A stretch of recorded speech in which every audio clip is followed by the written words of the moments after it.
For centuries, the Late Bronze Age shone. A tapestry of interconnected empires, vibrant trade, technological innovation. From the shores of Mycenaean Greece to the mighty Hittite heartland, across the rich delta of Egypt, a golden thread wove through kingdoms. Palaces stood, grand and imposing. Scribes recorded histories, treaties, triumphs. A delicate balance, built on intricate networks. But beneath this glittering facade, an unseen pressure was building.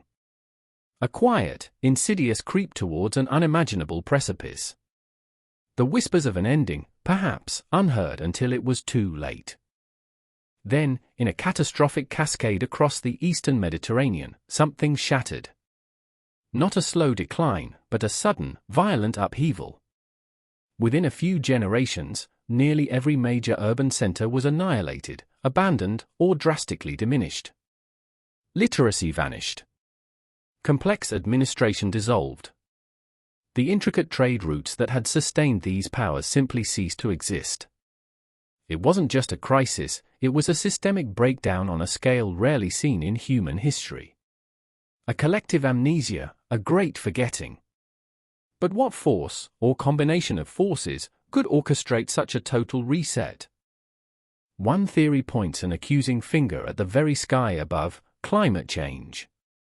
Specifically, prolonged and severe droughts. Research suggests a significant aridification event began around 1200 BCE, lasting for decades.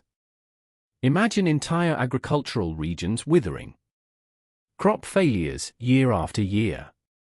The lifeblood of these vast populations, their food supply, slowly choking. Without rain, rivers dwindle. Fields turn to dust. What happens when the granaries are empty, and the promise of tomorrow's harvest becomes a hollow echo? Famine. Desperation. A domino effect begins, quietly, inexorably. But climate alone rarely destroys civilizations utterly. Enter the Sea Peoples. A shadowy confederation of maritime raiders, documented almost exclusively in Egyptian texts.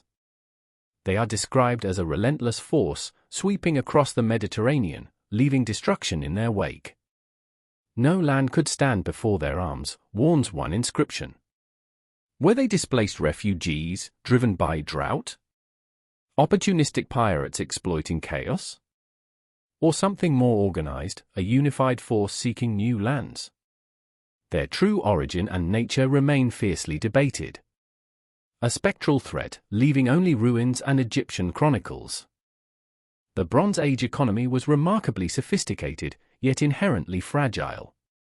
It relied heavily on long-distance trade routes for crucial resources, especially tin for bronze production. Imagine a single vital supply chain bottlenecking. If tin from Afghanistan, or copper from Cyprus, failed to reach its destination, the very bedrock of their military and agricultural technology, bronze, would collapse. Empires were built on these delicate connections. The disruption of just one or two critical hubs could send ripples of economic despair across the entire system. A globalized world, before globalization was a word. While external pressures are compelling, we must also consider the rot from within. Could centuries of wealth accumulation have created vast social inequalities? Famine, exacerbated by drought, would undoubtedly lead to unrest. When the common people starve, and their rulers feast, rebellion is a predictable outcome. Palaces, symbols of centralized power, would become prime targets. Were the Sea Peoples merely a convenient scapegoat, or perhaps even allies, for disenfranchised populations rising up against their own elites? The archaeological record shows signs of internal destruction, not just external invasion. Some theories propose a series of catastrophic earthquake storms. The eastern Mediterranean is a seismically active region. Imagine not just one major quake, but multiple, relentless tremors over a short period. Cities built with impressive but vulnerable stone architecture would be particularly susceptible. Walls crumble. Water systems fracture. Infrastructure collapses. Such an event wouldn't just destroy buildings, it would shatter morale, displace populations, and make recovery nearly impossible in an already stressed system. A natural disaster, compounded by human fragility. Was the Earth itself conspiring against them? What if the very technology that defined the era became its undoing? Bronze, a superior material for tools and weapons for millennia, was resource-intensive. As trade routes faltered and tin became scarce, the advantages of bronze production waned. Meanwhile, ironworking, previously niche, began to emerge. Iron was abundant locally, even if initially inferior. The shift wasn't a sudden revolution but a slow, grinding transition. Empires reliant on expensive, imported bronze found themselves at a disadvantage against communities that could forge weapons from local, albeit harder to work, iron. A technological shift, caught in a global crisis. Consider Mycenae, the rich in gold city. A towering citadel, symbolic of Greek Bronze Age power. Archaeological evidence reveals a horrifying truth. Extensive destruction layers. Signs of fire. Walls hastily reinforced, perhaps in a last-ditch effort. But to no avail. The citadel fell, its people dispersed or slain. The elaborate linear B script, used for palace administration, simply ceases. No more records. No more pronouncements. Just silence. It's a stark reminder of how quickly a sophisticated civilization, believed to be invincible, could be utterly erased from the landscape, leaving only haunting ruins. Across Anatolia, the mighty Hittite Empire, a geopolitical rival to Egypt, faced a similar, brutal fate. Their capital, Hattusa, once a bustling metropolis, was abandoned, sacked, and left to ruin. The Hittite language, their vast archives of clay tablets, fell silent. The empire that had signed the first recorded peace treaty with Egypt vanished. What could bring such a formidable power, with its iron chariots and advanced military, to its knees? Was it the sea peoples? Internal strife? Drought? Or a combination so devastating, so interconnected, that recovery was simply impossible? The silence of Hattusa screams questions. Yet, one major power largely endured, Egypt. Although battered and weakened, the new kingdom persisted, unlike its contemporaries. Why? Geography played a role. The Nile's predictable floods offered a buffer against drought. Its more centralized political structure might have been more resilient. But even Egypt suffered. Pharaonic texts speak of the great turmoil and the collapse of the cosmos. They depict desperate battles against the sea peoples, barely repelled. Egypt survived, yes, but its golden age was over. A testament to its unique resilience, or a chilling warning of what almost happened. Let's revisit the economic arteries. The crucial copper routes. Cyprus, a primary source of copper, was a linchpin in the Bronze Age trade network. Imagine the impact if political instability, or direct attack, crippled its mining and export capabilities. Suddenly, the very raw material for weapons, tools, and agricultural implements becomes critically scarce across the entire eastern Mediterranean. It's not just an economic downturn, it's a systemic paralysis. Armies can't be equipped. Farms can't be tilled effectively.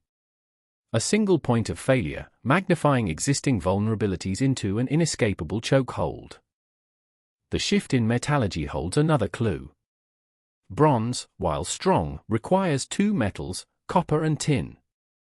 Iron, though initially harder to work, could be found locally in many regions. As the complex Bronze Age trade networks dissolved, communities were forced to rely on what was available. Ironsmithing, once a specialized craft, became a necessity. This wasn't necessarily a better weapon at first, but a more accessible one. The ability to arm larger numbers of people, even with inferior weapons, could overwhelm smaller, better-equipped bronze-wielding forces. A subtle shift, with devastating consequences.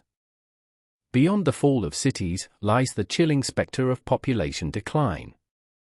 Archaeological surveys across the eastern Mediterranean reveal a drastic drop in the number of settlements, and often their size. This isn't merely people moving, it's populations shrinking, dying out, or migrating en masse to unknown fates. The Dark Age wasn't just about a lack of records, it was about fewer people to make those records. Famine, warfare, disease, and displacement would have taken an unimaginable toll. A silent genocide, unrecorded, leaving only the grim statistics of abandoned lands. One of the most telling signs of the collapse is the abrupt end of written records. The sophisticated Linear B script of Mycenaean Greece, the cuneiform archives of the Hittites, all suddenly cease around 1200 BCE. It wasn't just a loss of literacy, it was the collapse of the complex administrative systems that required writing. Palaces, temples, and trade networks that generated vast quantities of documentation simply stopped. For centuries, the ability to read and write was forgotten in many regions. What does it mean for a society to lose its memory, its history, its very means of organized communication? No single cause seems sufficient. The dark truth is likely far more intricate, a catastrophic confluence. Imagine drought-induced famine, weakening populations, and sparking internal unrest. This instability then disrupts vital trade routes, especially for tin, leading to an economic collapse. This vulnerability is then exploited by opportunistic raiders, perhaps the sea peoples, themselves displaced, who encounter little organized resistance. Add a series of devastating earthquakes, shattering infrastructure. It's not one domino falling, but an entire complex system dissolving simultaneously. A perfect storm, precisely timed, to unravel an entire world. The Bronze Age collapse serves as a haunting historical mirror. It reflects the inherent fragility of highly interconnected systems, even those built on perceived strength and wealth. It underscores how environmental shifts can cascade into geopolitical upheaval and social unrest. It reminds us that technological superiority can be negated by resource scarcity, and that centralized power structures can crumble from within. The dark truth isn't a simple answer, but a complex, multi-layered cautionary tale. A stark reminder that even the most advanced civilizations are ultimately vulnerable. Are we truly any different today?